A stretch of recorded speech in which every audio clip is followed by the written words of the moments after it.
Welcome to the channel.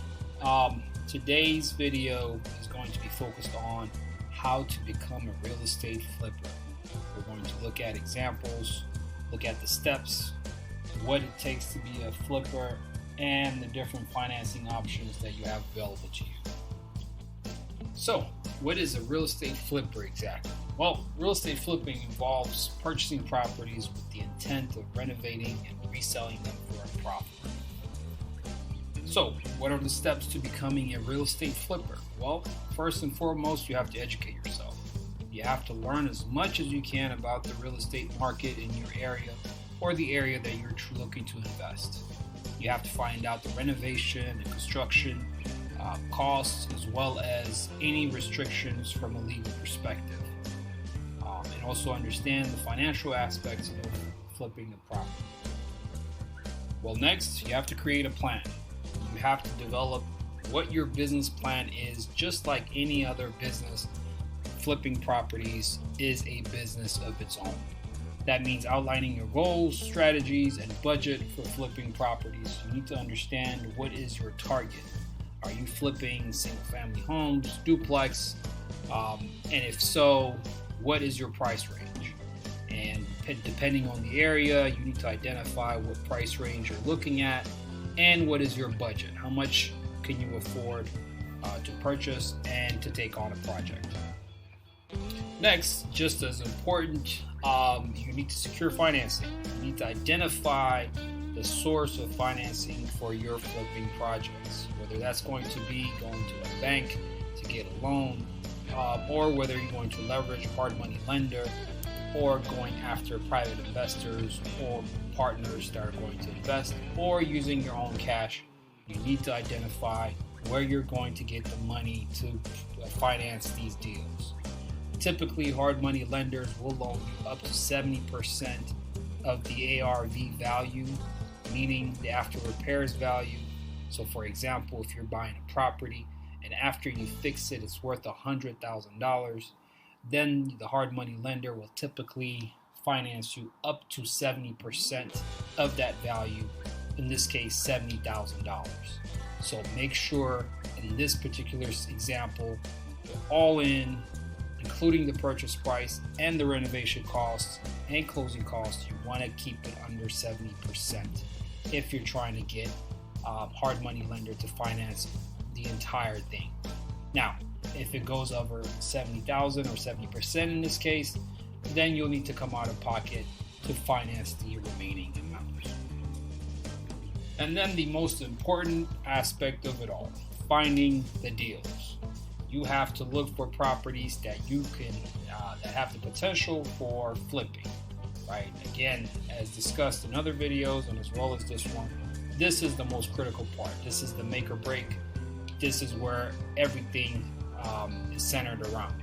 You have to be able to find a deal. Now, you have multiple options in doing that. You can look into MLS to see if there's any deals out there. You can reach out to your network and work with other real estate wholesalers to find deals that they've identified already, or you can try to find it yourself by trying to market and identify motivated sellers that are willing to sell to you. But more likely, you'll have to leverage all of the above options and strategies in order for you to find deals. This is the most critical component of any deal, is identifying the properties.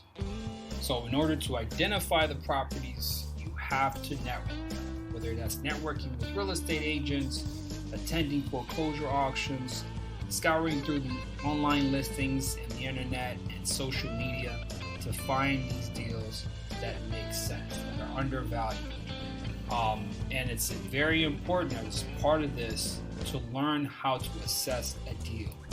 That's going to make or break whether you're going to have a great deal, a decent deal, or a terrible deal, depending on how your ability to identify a deal and make sure that you're not overestimating the value, the after repairs value, and underestimating the repair costs. That's going to make or break your deal. So it's extremely important to have a strong network of real estate professionals, wholesalers, and just in general online presence in order for you to have as many deals come your way as possible. It's all about having a pipeline of deals coming your way so that you can pick the best deal possible for you. Now the next step is you've identified the deal, you've secured the contract. Next comes conducting a due diligence. So before you actually close the deal and purchase the property, you have to do an inspection. I can't emphasize enough the importance of doing an inspection. I don't care how good it looks or how much you don't have a short period of time to close. Inspection is absolutely critical to identify any major issues with the property. And again, this could identify a big issue that could kill the deal immediately. So it's extremely important to do an inspection. You have to perform a thorough analysis of the property.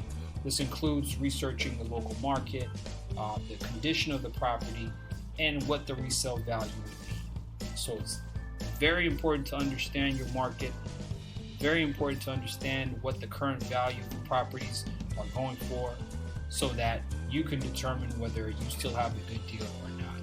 And with that, you also have to be able to identify and assess the cost to repair the property. And then comes the renovation portion. Once you've secured the contract, you've done your due diligence, and you close the deal, now the property is officially yours. Now you have to start the renovation process. And this is where your ability to work with a contractor and your ability to manage the project comes into play. If you don't manage a deal right, the renovation correctly, then again, you could end up adding on to the cost of renovation, extending the time it takes to complete the renovation, and all of that means less money for your profit until to the point where you have no profit. So again, your ability to manage a project is extremely important, and managing the budget is also extremely important. And it's always important to be on the lookout for any minor cosmetic updates versus any major structural renovations. Major structural renovations include electrical work, any foundation issue, roof issues, and things of that nature. And once the renovation is complete, now comes the fun part where you list the property for sale. You can work with a local real estate agent to list your property and sell for a profit.